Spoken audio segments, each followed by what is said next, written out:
Welcome to Awesome Video Game Memories, where we talk about awesome memories about video games. I'm Ryan, and the game we're going to talk about today is Megaman X5. Yeah, so Megaman X5 is what I feel is kind of the beginning of the end for the Mega Man X series, although technically it was kind of true. Well, a lot of you know this already, but Keiji Inafune wanted to end the series at Mega Man X5, but Capcom kind of went behind his back and made Mega Man X6, because Keiji Inafune wanted to already move on to the Mega Man Zero series, although Mega Man X6's ending does lead into that. So I remember in November of 2000, I had the money to import it, but I was like, it's gonna come out in February, so I don't even know if I want to. So I waited until February and I got the game, and I remember putting in the game and seeing that awesome intro with the music being remixes from some of the past Mega Man X games and seeing that awesome art. Although I do admit the Japanese version isn't as good, which is a disappointment because I really love the Japanese version of Rockman X4. And you can kind of tell Capcom wanted to save a bit of money with this game, so we don't have the anime cutscenes anymore, so we just have standard cutscenes like most games. And also, I feel that the music is no longer, the bright and boisterous anime style of Mega Man X4, it just seems kind of standard, more subdued in a way. And also what's great about this game is you can choose between X and Zero between any level now. You don't have to play the game as just one character, which actually makes it a lot easier to see different endings if you wanted to beat it with X and then beat it with Zero, and you don't have to repeat the entire game. And actually what's pretty cool about the training level in this game, you actually get to fight Magma Dragoon from the fourth game, which is actually a pretty cool nostalgic nod. And now we get to see more of the Maverick Hunters like Cygnus, Aelia, Douglas, and Lifesaver, although a couple of these characters don't even come back in the next 2 games or so. And the big thing about this game is you have a bit of a time limit before this colony falls onto Earth, because Sigma kind of reveals himself from the beginning, which is not really a surprise, and you actually start the game with the 4th armor from the previous game, although it's nerfed a bit.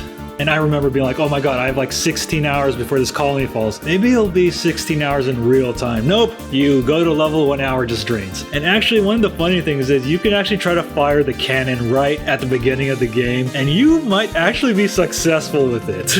Although most of the time you're gonna fail.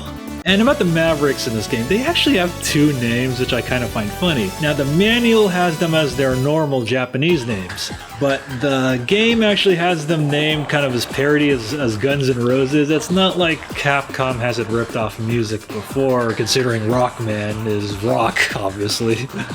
And I honestly didn't find the Mavericks of this game to be that intimidating, especially in comparison to X4's. Like, these guys seem like the cousins of the Mega Man X2 Mavericks. Like, we have Izzy Glow, Spike Rose Red.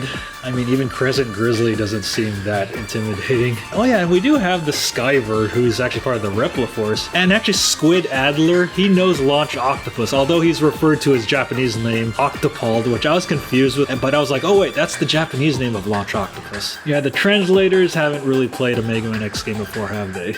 Actually, what's cool about this game is you can have Zero find Dr. Light's capsules, and Dr. Light's actually like, well, even though you're Dr. Wily's creation, although I'm not really saying that, I'm gonna help you out anyways, just give this to X. And then we're introduced to this really pointless character, Dynamo, who's just kind of there to disrupt you. He's not there to kill you, he's not there to fuck shit up, but he does kind of fuck some shit up at the beginning, but he's just kind of there to disrupt you. And this character doesn't really get seen after X6, so he's a bit of a throwaway.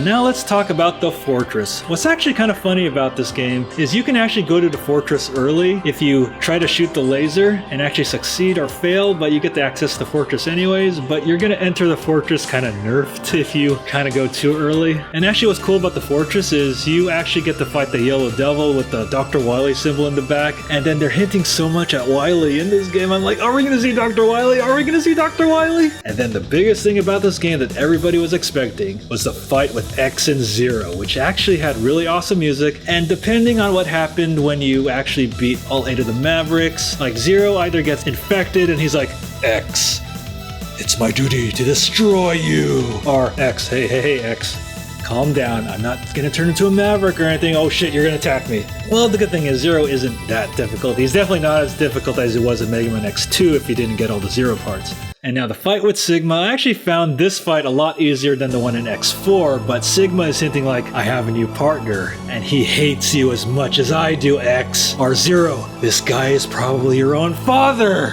Zero, I, Dr. Wily, I'm your father. But of course you beat Sigma, and you actually don't get to see Dr. Wily. Like, I was expecting Dr. Wily to appear kind of like a hologram like Dr. Light, but you just get hints at Dr. Wily, and that's it. Although, yeah, we know Dr. Wily is involved with building Sigma's new body and spreading the Maverick virus, but where is he? This was the biggest thing I wanted to see in the X series. And of course, Zero dies, and I actually was expecting, no, he's not dead. He's just gonna come back to life like he did in X1 and 2. And then Mega Man carries Zero's sword in his memory.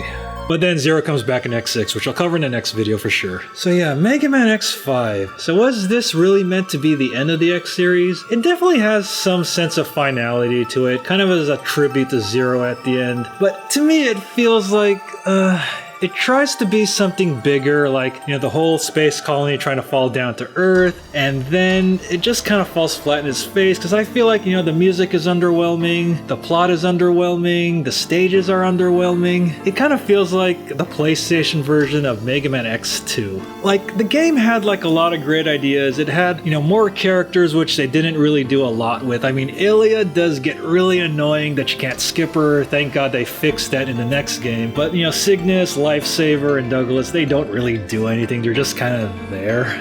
Yeah, the whole Sigma and Dr. Wily thing is something they really could have done a lot more with. They could have had like Dr. Wily reveal himself to be the one pulling all the strings and talking to X and Zero like, You are Dr. Light's greatest creation, but I shall destroy you, you asshole. no, actually, it would have been really cool to see a hologram version of Dr. Light come out, talking to the hologram version of Dr. Wily. Dr. Wily, I can't believe after 100 years we're still fighting. So, Dr. Light, I shall destroy you with my ultimate creation and Sigma. But in all honesty, Mega Man X5 probably should have been the last game, because I really feel X6, 7, and 8 are a really dip down in quality, and kind of like beating the dead horse where X5 should have really been the last one. Yeah, so Mega Man X5, you can actually get this game for pretty cheap on PSN, although I would wait for a flash sale where you can get it for like $1 like I did. Yeah, so that wraps up Mega Man X5 for the PlayStation. And if you have any memories about this game, make sure to leave those in the comments below. Take care. Hey, you guys should totally go support us over at patreon.com/BattleGeekPlus.